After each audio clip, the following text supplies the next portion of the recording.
Vous croyez que l'IA va juste automatiser quelques emplois de bureau? Détrompez-vous. Bonjour à tous, cette semaine ça explose pas mal. Amazon vient de confirmer qu'ils ne créeront pas 600 000 postes d'ici 2033. Meta, de leur côté, expulse ChatGPT de WhatsApp pour 50 millions d'utilisateurs. Nvidia qui vont lancer des data centers dans l'espace, ça y est, c'est officiel. On en parlait un petit peu, mais c'est officiel, des GPU à 30 000 $. Et enfin, de leur côté, la Chine qui dévoile des robots humanoïdes à moins de 6 000 $ pièce, avec une stratégie très agressive. Messieurs dames, nous ne sommes plus dans de la science-fiction, on est en plein dedans. Ce qui se passe en ce moment va redéfinir l'avenir du travail plus vite que n'importe qui ne l'avait prévu. Au passage, si ce format vous aide, pensez à vous abonner et à vous inscrire à la newsletter, je vous y envoie un résumé clair de l'actu de lundi à vendredi. Et pour les analyses en temps réel, rejoignez-moi sur x.com. Commençons par le sujet qui fait trembler la Silicon Valley cette semaine. Lundi dernier, le New York Times a mis la main sur des documents internes d'Amazon qui révèlent une stratégie d'automatisation massive.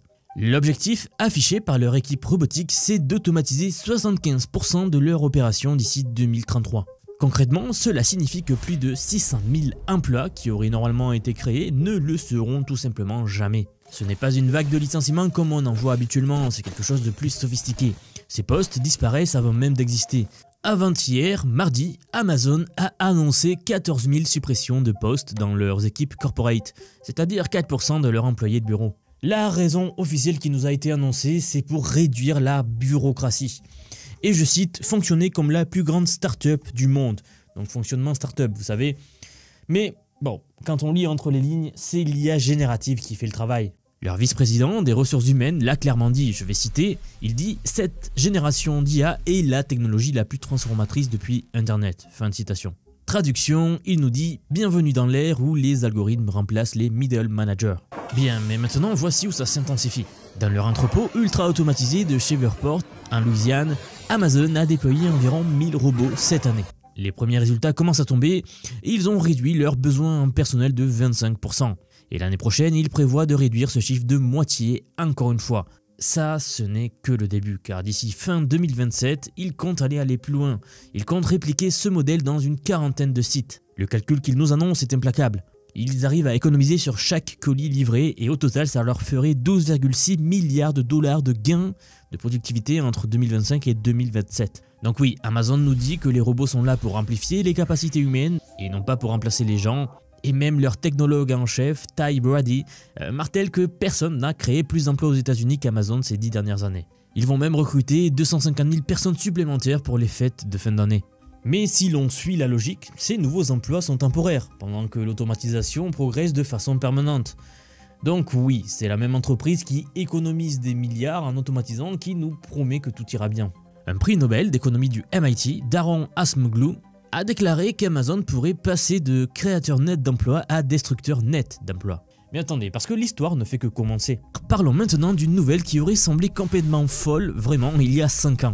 Nvidia, le géant des puces IA, envoie ses GPU H100 dans l'espace. C'est officiel, donc oui, vous avez bien entendu, le mois prochain, en novembre, une fusée SpaceX Falcon 9 va placer en orbite le satellite StarCloud 1. Qui lui va embarquer une carte graphique H100 valant 30 000 $. Vous savez, c'est les cartes pour faire les calculs d'IA. C'est la première fois qu'une puce de data center de cette puissance quitte la Terre. Mais pourquoi faire ça, vous pourriez me demander? Bon, si vous suivez la chaîne, récemment, vous le savez, on a parlé de plusieurs méga projets pour envoyer des centres de calcul IA dans l'espace, autour de la Terre, des projets très sérieux avec des entreprises massives qui pèsent lourd et qui sont prêts à investir des milliards. Parce que les data centers terrestres consomment une quantité astronomique d'énergie et d'eau pour le refroidissement. L'Agence internationale de l'énergie prévoit même que la consommation électrique des data centers va doubler d'ici le milieu des années 2030 avec l'explosion de l'IA. StarCloud, la start-up derrière ce projet, parie que l'espace offre la solution parfaite. Énergie solaire illimitée, sans passer par l'atmosphère, parce que vous le savez, l'atmosphère terrestre absorbe 30% de l'énergie solaire. 30% est perdu. Refroidissement gratuit grâce au vide spatial qui agit comme un dissipateur thermique, même s'il faudra quand même du refroidissement. Et zéro impact sur les ressources en eau terrestre. Le satellite StarCloud 1 fait la taille d'un petit frigo et pèse 60 kg. Il va donc tourner autour de la Terre en traitant des données d'observation en temps réel, en faisant tourner le petit modèle d'IA Gemma de Google, dont on a déjà parlé ici aussi, et en testant si on peut vraiment faire tourner des charges de travail IA complexes dans le vide spatial ou pas. Et si ça marche, StarCloud prévoit de construire des data centers orbitaux de 5 gigawatts avec des panneaux solaires partout de 4 km de côté. Leur PDG, Philip Johnson, prédit que d'ici 10 ans, presque tous les nouveaux data centers seront construits, je cite, dans l'espace. Rien que ça. C'est ambitieux, mais si SpaceX continue à réduire les coûts de lancement avec Starship, ça pourrait devenir économiquement viable.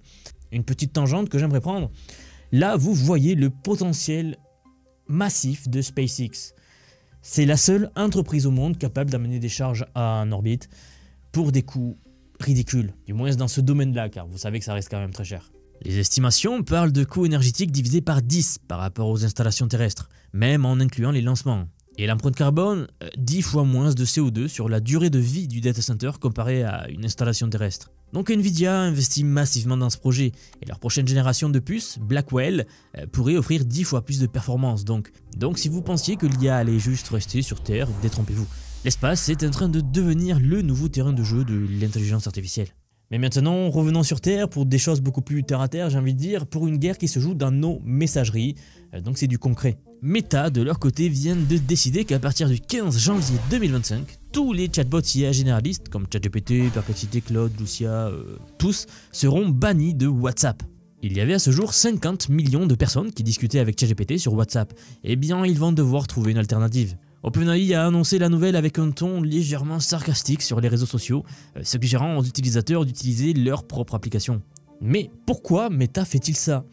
Officiellement, ils disent que l'API business de WhatsApp, vous savez, a été conçue pour les relations entreprise-client, pas pour héberger des chatbots grand public. Car oui, les bots IA génèrent un trafic massif de messages qui met à rude épreuve leur infrastructure. Mais vous me connaissez, creusons un peu plus. WhatsApp monétise son API en facturant les entreprises selon le type de message qu'ils envoient. Marketing, support ou alors même authentification. Les chatbots tiers aujourd'hui échappaient complètement à ce système.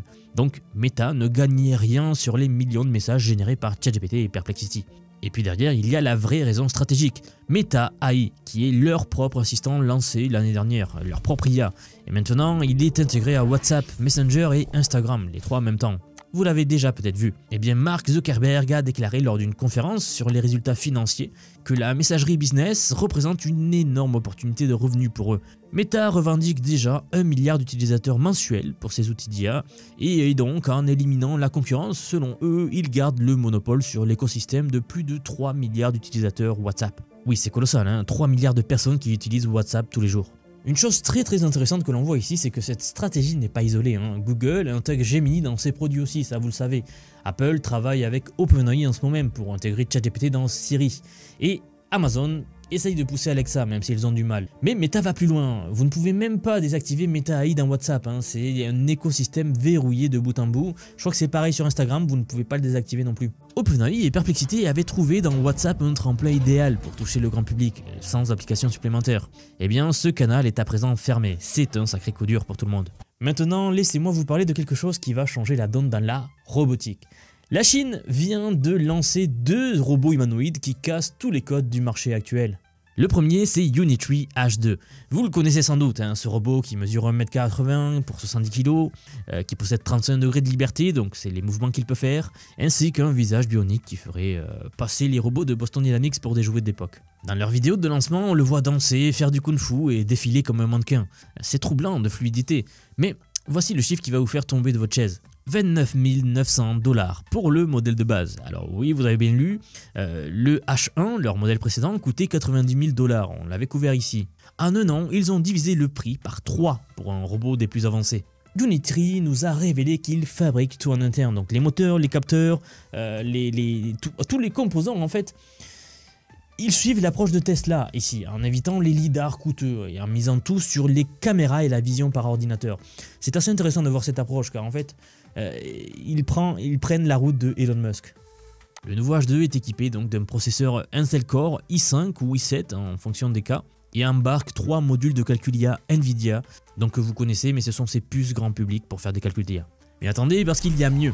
Unitree vient aussi de sortir le R1, donc un nouveau robot compact de 1,20 m reconnu par Time Magazine comme une des meilleures inventions de 2025. Et son prix est encore plus fou, 5 900 $.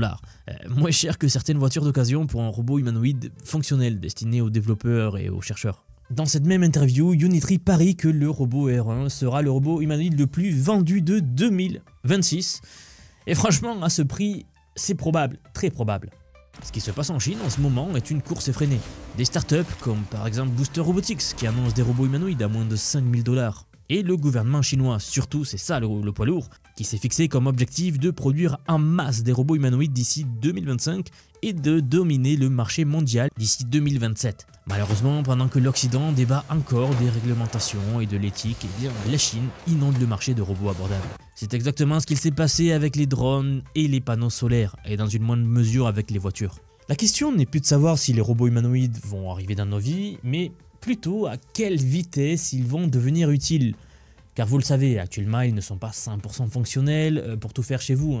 C'est pas parce que vous allez acheter un robot aujourd'hui qu'il va pouvoir passer l'aspirateur chez vous. Du moins pour l'instant, car ça bouge beaucoup. Si vous me suivez sur Twitter, vous savez que récemment, une entreprise a sorti un robot qui est capable de ranger les plats dans la vaisselle. Donc on voit un robot qui s'agite en fait et qui prend des plats et qui les met dans le lave-vaisselle. Donc assez impressionnant, ça avance. Mais mise à jour après mise à jour, ils arrivent à faire de plus en plus de choses. Et quand vous avez 1 milliard de robots en circulation et dans les foyers, à ce moment-là, il suffit d'une seule bonne mise à jour pour les rendre tous fonctionnels. Alors qu'est-ce que tout cela signifie concrètement pour que tout le monde comprenne? C'est tout simplement le fait que nous sommes à un moment charnière de l'histoire. Vous l'avez vu, Amazon qui automatise massivement et économise des milliards, Nvidia qui envoie l'IA dans l'espace pour résoudre des problèmes d'énergie et de refroidissement. Meta de leur côté qui verrouille son écosystème pour imposer sa propre IA à des milliards d'utilisateurs. Et enfin la Chine qui démocratise l'accès aux robots humanoïdes à des prix jamais vus. Ces 4 actualités ne sont pas des événements isolés en fait. Elles dessinent un ensemble, un avenir où l'IA et la robotique deviennent omniprésentes beaucoup plus rapidement que prévu. On n'a même pas fini 2025 et vous voyez à quel point ça va vite. La question n'est pas de savoir si votre secteur va être impacté, mais quand et comment vous allez vous adapter. Les emplois ne disparaissent pas tous, mais ils se transforment radicalement. Ceux qui comprennent ces technologies, qui savent les utiliser, qui peuvent collaborer avec l'IA plutôt que de la subir, ce sont eux qui vont prospérer. Donc, messieurs dames, si vous regardez ces actualités et que vous vous dites qu'il est peut-être temps de vraiment comprendre l'IA, de maîtriser ces outils avant qu'ils ne transforment toutes les industries, si vous voulez être du bon côté de cette révolution technologique plutôt que de la subir, alors justement, sachez que j'ai quelque chose pour vous. J'aimerais vous dire que depuis quelques mois déjà, j'ai construit un programme d'apprentissage unique. Je vous apprends l'IA sous tous ses aspects. C'est un parcours pensé pour vous transmettre tout ce que je sais. Alors non seulement sur les modèles comme ChatGPT, Gemini de Google, Grok que l'on vient de voir, mais bien d'autres. Je vous montre surtout en fait la manière de les intégrer concrètement dans votre vie, dans votre travail, dans vos projets. Et ce, que vous soyez salarié, indépendant, entrepreneur ou même à la retraite, nous avons beaucoup de retraités dans la communauté. J'ai récemment sorti la plus grosse mise à jour à ce jour de la formation. Ça fait un petit moment que j'en parlais, mais ça y est, elle est là, elle est en ligne. Donc un module entièrement dédié à l'automatisation par IA. Autrement dit, la création des agents IA, des espèces de salariés virtuels qui vont travailler pour vous et tout faire pour vous. En somme, vous faire gagner des heures et des heures et des heures. Vous êtes déjà plus de 4500 personnes à avoir rejoint ce programme, donc nous approchons des 5000, merci pour le soutien. Et enfin, sachez qu'il n'y a pas besoin d'être développeur, pas besoin d'avoir un profil technique, je vous prends par la main, et pas à pas avec des leçons vidéo claires, des cas pratiques concrets, on voit tout ce qui touche à l'IA. Dernier point mais pas des moindres, si vous nous rejoignez aujourd'hui, vous aurez accès à toutes les évolutions du futur sans surcoût, accès illimité à vie à tout ce que je veux vous apprendre. Donc aujourd'hui c'est un paiement unique, ce n'est pas un paiement mensuel, c'est juste un paiement unique et vous aurez accès à vie à toutes les mises à jour que je vais faire en permanence et que je fais en ce moment même. Si cela vous intéresse, vous avez les liens en dessous de la vidéo, donc soit en description, soit en commentaire épinglé pour nous rejoindre. Dans tous les cas, moi je serai très heureux de vous accueillir dans le programme. Si vous êtes encore là, merci d'avoir regardé jusqu'au bout et je vous dis à très vite pour la prochaine vidéo.